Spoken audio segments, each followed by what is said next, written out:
Hi, hello, vanakkam and welcome to my YouTube channel. This is the Uncreative.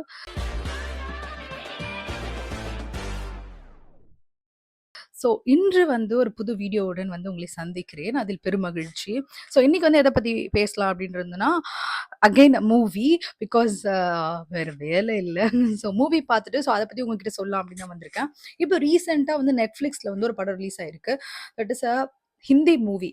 தமிழ்ல மாரி செல்வராஜ் எடுக்கக்கூடிய அந்த படங்கள்லாம் உங்களுக்கு ரொம்பவே பிடிக்கும். ஃபார் எக்ஸாம்பிள் வந்துட்டு பரியேறும் பெருமாள், பைசன், வாழை, கர்ணன் இந்த மாதிரியான படங்கள் உங்களுக்கு பிடிக்கும். ரீசென்ட்டா வந்த பைசன் கண்டிப்பா வந்து உங்களுக்கு பிடிச்சிருக்குன்னு சொன்னா, கண்டிப்பா நீங்க இந்த படத்த போய் பார்த்துக்கணும். ஸோ பைசன் அளவுக்கு விட நாங்க வந்து இது ஜாஸ்தியாவே இருக்கு. பிகாஸ் இன்னும் அந்த கிரவுண்ட் ரியாலிட்டி அதிகமா பேசியிருக்காங்க அப்படின்னு நான் சொல்லுவேன் இந்த படத்துல. அந்த படத்தோட பேர் என்னன்னு கேட்டீங்கன்னா, ஹோம் பவுண்ட். ஸோ இந்த படம் வந்துட்டு Netflixல அவைலபிளா இருக்கு.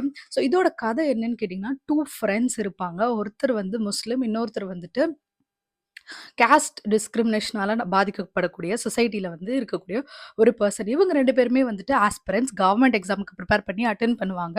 ஸோ அதுக்கப்புறமா இதுல யார் செலக்ட் ஆகுறாங்க, ஸோ யார் செலக்ட் ஆனாங்க, யார் செலக்ட் ஆகல. ஸோ அது அது மட்டும் இல்லாம அவங்களோட ரிலீஜியன், அதுக்கப்புறம் காஸ்ட்னால வந்துட்டு அவங்க இந்த சொசைட்டில என்னெல்லாம் ப்ராப்ளம்ஸ் வந்து ஃபேஸ் பண்றாங்க.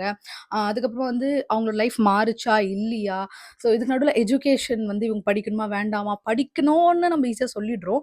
பட் படிக்கிறதுல வந்துட்டு எக்கனாமிக்கலி பேக்வர்டா இருக்கவங்களுக்கு எவ்வளோ ப்ராப்ளம்ஸ் இருக்கு. ஸோ இந்த மாதிரி நெறைய விஷயங்கள் பேசியிருக்காங்க. அண்ட் தென் கவர்ன்மெண்ட் ஜாப்ஸ் பத்தியும் வந்து இதுல வந்து நல்லாவே பேசியிருந்திருக்காங்க. ஸோ அதுக்கு ஆஸ்பிரன்ட்ஸ் எவ்வளோ பேர் இருக்காங்க. அண்ட் தென் அதுக்கான பொசிஷன்ஸ் கம்மியா இருக்கிறதுனால காம்படிஷன்ஸ் எவ்வளோ அதிகமா இருக்கு. அதே டைம்ல வந்து செலக்ட் ஆனதுக்கு அப்புறமுமே வந்துட்டு போஸ்டிங் வர்றதுக்கு வந்து எவ்வளோ லேட் ஆகுது. ஸோ இதனால வந்து எவ்வளோ பேர் பாதிக்கப்படுறாங்க. இதனால எவ்வளோ பேர் லைஃப் அஃபெக்ட் ஆகுது. ஸோ வேற ஒரு ஒர்க்கும் பண்ணிக்கிட்டு கவர்ன்மெண்ட் ஜாப் வந்து சைடுல அப்படியே எழுதிட்டு ஸோ கிடைச்சா பார்க்கலாம் அப்படின்னு இருக்கிறவங்க ஒரு சைடு.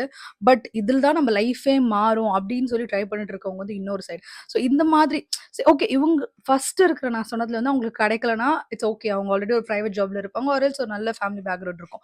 பட் செகண்டா நான் சொன்னேன் பார்த்தீங்களா, லைஃபே இதனால தான் மாறும் அப்படின்னு வந்து சில பேர் வந்து கவர்ன்மெண்ட் ஜாப் அட்டெண்ட் பண்ணிருப்பாங்க. ஸோ அவங்களுக்கு வந்து போஸ்டிங் போடுறதுக்கு லேட் ஆகும்போது அவங்களோட வாழ்க்கையுடைய ஒரு விஷயமே வந்து ம், அவங்க என்ன சொல்றது, நம்ம வாழ்க்கை எப்ப மாறும் அப்படின்ற அந்த ஒரு தருணத்துக்காக அவங்க வெயிட் பண்ணிட்டு இருப்பாங்க. ஸோ அதையே வந்து இந்த கவர்மெண்ட் இந்த போஸ்டிங் போடுற அந்த விஷயம் வந்து தடைப்படுத்தி வச்சிருக்கும். ஸோ இந்த மாதிரியான நிறைய விஷயங்கள் வந்து டச் பண்ணியிருந்தாங்க. ஸோ இதோடைய முடிவு வந்து எதிர்பார்க்குற மாதிரி கமர்ஷியலா ஃபார் எக்ஸாம்பிள் வந்து பைசன்ல வந்து அவர் ஜெயிச்சிடுவாரு. நம்மளுக்கு ரொம்ப சந்தோஷமா இருக்கும். ஓ! சூப்பர் ஓகே கஷ்டப்பட்டதுக்கு ஜெயிச்சுட்டான் அப்படின்ற மாரி நம்மளுக்கு ஒரு சந்தோஷமா இருக்கும். பட் அந்த மாதிரி இந்த படத்தோட கிளைமேக்ஸ் இருக்காது. கொஞ்சமே வந்து கஷ்டமா தான் இருக்கும். Because this is a reality. Real லைஃப்ல ரியாலிட்டில நம்மளுக்கு வந்து ஒரு நல்ல சூப்பரான சுபம் அப்படின்னு முடியிற மாதிரியான ஒரு எண்டிங் கிடைக்குமான்னு கேட்டா கிடையாது. It's a journey. It's just about the moments. So அது மாதிரி தான். நம்ம சில விஷயங்கள் பத்தி இப்படி நடந்துட்டு இருக்கு சொசைட்டில அப்படின்னு பேசலாமே தவிர்த்து, அந்த விஷயங்கள் உடனே மாறிடுமா அப்படின்னு கேட்டா கிடையாது. ஸோ அதுதான் வந்து இந்த படத்துல வந்து நம்ம பார்க்க முடியும். அதோடைய கிளைமாக்ஸுமே வந்து ரொம்ப ஹார்ட் ஹிட்டிங்கா இருந்துச்சு எனக்கு. நான் அந்த படம் பார்த்ததுக்கப்புறம் எனக்கு ரொம்பவுமே புடிச்சிருந்துச்சு. ஸோ, அதனால கண்டிப்பா இந்த படத்த உங்களுக்கும் வந்து சஜெஸ்ட் பண்ணணும் அப்படின்னு நெனச்சேன். ஸோ, உங்களுக்கு இது மாதிரியான சொசைட்டில நடக்கக்கூடிய சில விஷயங்கள பேசுற மாதிரியான படங்கள் பிடிக்கும்னு சொன்னா, கண்டிப்பா போய் பாருங்க. ஸோ, இதுல வந்து ஜான்வி கபூர் நடிச்சிருக்காங்க ஹீரோயினா. உங்களுக்கு கம்மி ஸ்க்ரீன் ஸ்பேஸ் தான் இருந்திருக்கு. பட் நான் சொல்றேன் மத்த படத்துல பார்த்தத விட இதுல கொஞ்சம் டிஃபரெண்ட்டாவே நான் சீரியஸ்லி இது ஜான்வி கபூரா அப்படின்னு சொல்லி டவுட் பட்டுட்டேன். ஏன்னா, அவங்களோட தெலுங்கு ஃபிலிம்ஸ்ல இருக்க கிளாமர்லாம் பார்த்துட்டு அவங்க கிளாமர் ரோல் மட்டும் தான் பண்ணுவாங்க. அவங்களோட ஃபேஸ் ஸ்ட்ரக்சர் ஆக்சுவலி எனக்கு டிஃப்ரெண்ட்டா தோணுச்சு.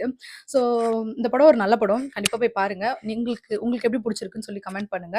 இதே மாரி வேற எதனா படம் இருக்கா? இதே மாதிரி ஒரு படம் இருக்கா? அப்படின்னு சொல்லிட்டு உங்களுக்கு தெரிஞ்சதுன்னா எனக்கு கமெண்ட் பண்ணி சொல்லுங்க. நான் அந்த படத்த பார்த்துட்டு நெக்ஸ்ட் அத பத்தி பேசுறேன். ஸோ அன்டில் தென் அடுத்த வீடியோல பார்க்கலாம். டாடா! பாய்.